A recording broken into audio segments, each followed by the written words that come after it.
কেমন একটা দিন আমি আর আপনিও কিন্তু বিদায় নিয়ে চলে যাব বাজান রে। আজকে যদি একটু অভাব হয় আমি আর আপনি কিন্তু সব কিছু ভুলিয়া যায়। কিন্তু দেখুন তো হযরতে আম্মা জান খাতুনে জান্নাত ফাতেমাতুজ জোহরা আলীর দিকে তাকায়া বলতেছে, স্বামী রে, আমাদের বাড়ির 3 দিন পর্যন্ত রান্না হয় না, আমার কাছে দেওয়ার মতো কিছু নাই, এই নেন আমার এই উন্নাটা বিক্রয় করে হাসান হুসাইনের জন্য কিছু খাবারের ব্যবস্থা করে দেন।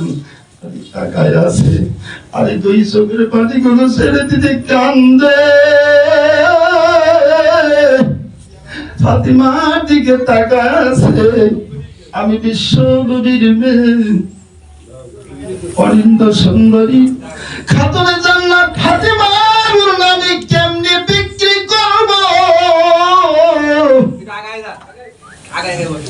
তারপরেও কিছু করার নাই।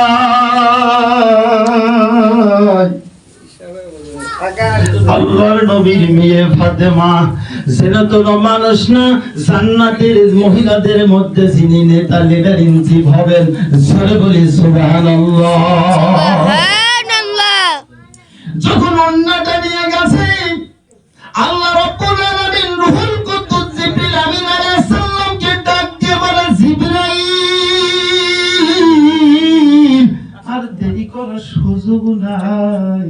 ও জিবরাইল, জিবরাইল গো তুমি তাড়াতাড়ি চলে যাও, জিবরাইল তুমি তাড়াতাড়ি চলে যাও। ফাতিমার না কেনার মতো আর কি আছে? যে মেয়েটাকে আল্লাহ রাব্বুল আলামিন জান্নাতের মধ্যে সর্দার বানায়া দেবেন, সর্দারকে বানায়া দেবে, তার পরিবারের অবস্থা আপনি দেখেন। আজকে যদি আমার পরিবারে, আপনার পরিবারে এমন যদি অবস্থা হতো, তার কি বউ থাকতো? থাকতো? থাকতো না বাজান রে। ও বাজান, এমন ভাবে অভাব ধরেছে, তারপরেও কিন্তু আল্লাহ রাব্বুল আলামিনকে ভুলে যায়নি। এরপরে রূহুল কুদ্দুস জিবরিল আমিন এসে গেছে, ওনাটা কিনে নিছে, লম্বা ওজনের টাকা দিয়ে কিনে নিছে। কিছুক্ষণ পরে আবার এসে বলছে, আলী ভাই আপনি কি উটের ব্যবসা করছেন কখনো? কই না, আমি উটের ব্যবসা করিনি। বলতেছে, আলী ভাই আপনাকে আমি উটটা অর্ধেক ধরে দিব, আপনি আমার কাছ থেকে বাকি টাকাই নিয়ে যাবেন, যেই পরিমাণ লাভ করবেন সম্পূর্ণ লাভটা আপনি নিয়ে যাবেন, আমার অর্ধেক পরিমাণ টাকা আপনি দিয়ে যাবেন। হযরত আলী রাদিয়াল্লাহু তাআলা ঠিক শর্তে যখন রাজি হয়ে গেলেন, বাজান রে যেতে না যেতেই ফেরেশতা দাঁড়ায় আছে, আলী ভাই আপনি কি উট বিক্রি করবেন? কয় হ্যাঁ করবো। সাথে সাথে চড়া মূল্য দিয়ে উট কিনে নিলেন আর টাকা দিয়ে দিলেন। সাথে সাথে রব্বুল আলামিন জি পাওয়ারফুল ক্ষমতার আল্লাহ, সাথে সাথে তিনি কি করলেন? ফেরেশতার মাধ্যমে অনেক টাকার ব্যবস্থা করে দিলেন। বলুন সুবহানাল্লাহ। সুবহানাল্লাহ। সে আল্লাহ পারে কি পারে না? পারে।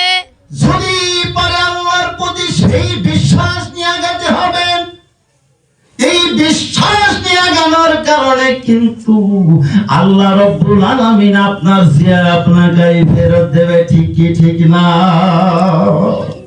বাজান রে? যখন এমনি করে দোকানে গেল, অনেক মাল সামানা কিনে বাড়ি চলে গেলেন। বাড়ি যাওয়ার পরে আসসালামু আলাইকুম ইয়া হালাল বাড়ি,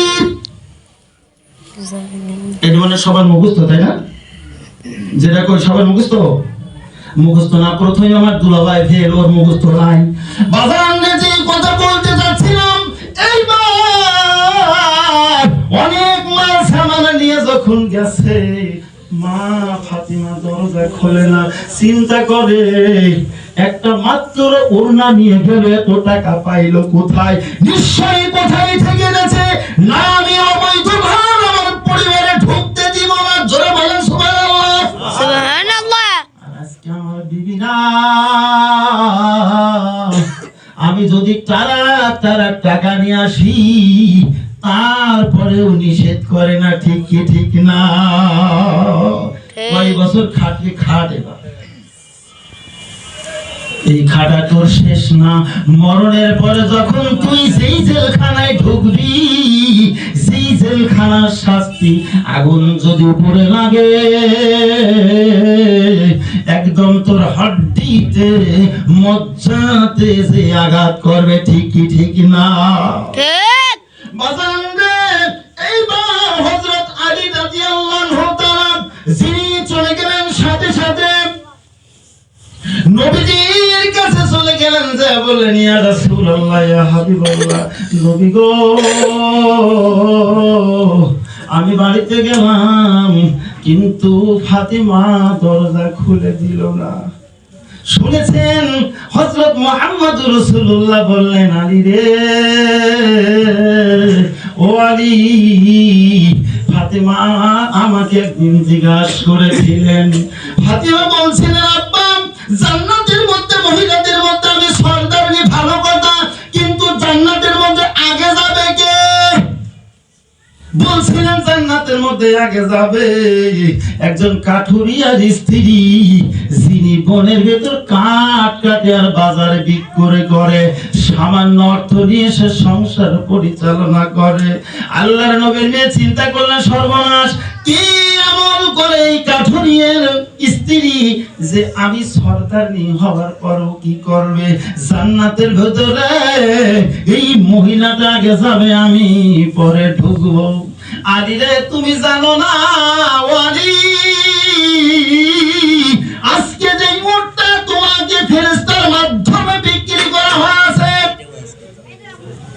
সেদিন যেদিন বিচার ফয়সালা হবে, আল্লাহু হাকিম, আল্লাহ যেদিন জাজমেন্টের দায়িত্ব গ্রহণ করবেন, সেই দিন আজকের এই উটটা হলো সেই দিনের উট। বলুন সুবহানাল্লাহ। শুধু তাই না, সেদিন উটের দড়িটা কোনটা জানো? আজকে যে আমাদের ফাতিমার উন্নতা বিক্রি করছে ফেরেশতার মাধ্যমে, এইটা হবে সেদিন, এইটা হলো সেদিনের। আসসালামু আলাইকুম রাহমাতুল্লাহি তাআলা ওয়া বারাকাতুহু। সময় শেষ।